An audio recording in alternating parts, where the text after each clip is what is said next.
भारताचे एक सार्वभौम समाजवादी धर्मनिरपेक्ष लोकशाही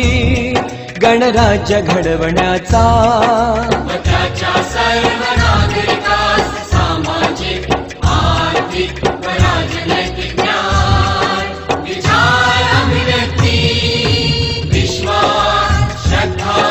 व उपासना यांचे स्वातंत्र्य दर्जाची व संधीची समानता निश्चितपणे प्राप्त करून देण्याचा आणि त्या